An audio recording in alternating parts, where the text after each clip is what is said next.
Hi, and welcome to this video case study on the topic of sweatshops.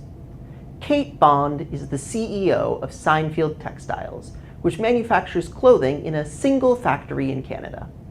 Canada has recently signed a free trade deal with Uzbekistan that removes all barriers to trade on clothing between the two countries.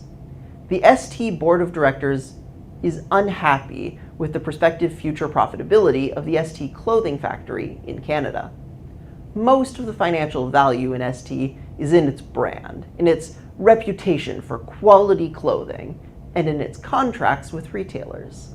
If ST were to sell its brand and its goodwill to another clothing company, then its owners would receive a good price. Its owners could then easily find new, more profitable investment opportunities in Canada. Kate thinks that if ST continues production in Canada, then competitors offering cheaper imported clothing will probably take away some of ST's customers. ST provides well-paid, unionized jobs and is the biggest employer in its community. Kate has lived all of her life in that community. Some of her family and many of her friends work for ST, and her best friend runs the local department store.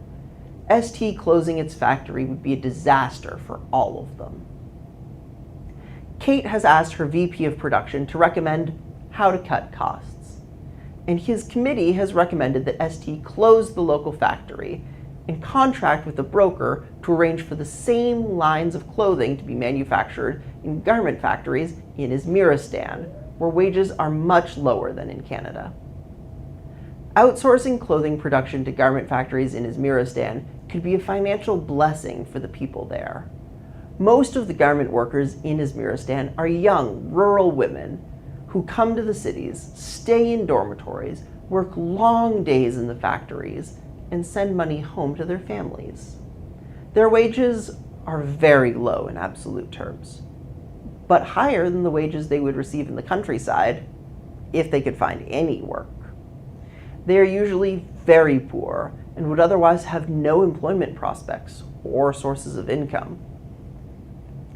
Though they do relatively well financially, the garment workers face other problems.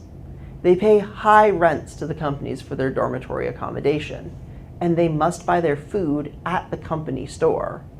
Managers often order them to work overtime at straight wages.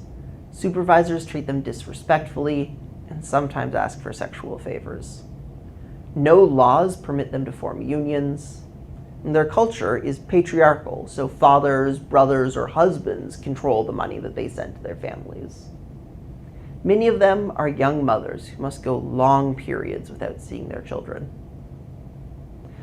If ST were to outsource its clothing production, its employees in Canada would receive small severance packages, as well as 6 months of employment insurance from the government, though at about half of their regular salaries. They would have other employment opportunities in Canada, though most such opportunities would require relocating to a different oil-rich province, or require a long commute every few weeks to see their families. Selling their homes would be difficult if ST closed its factory, and their houses would lose much of their value.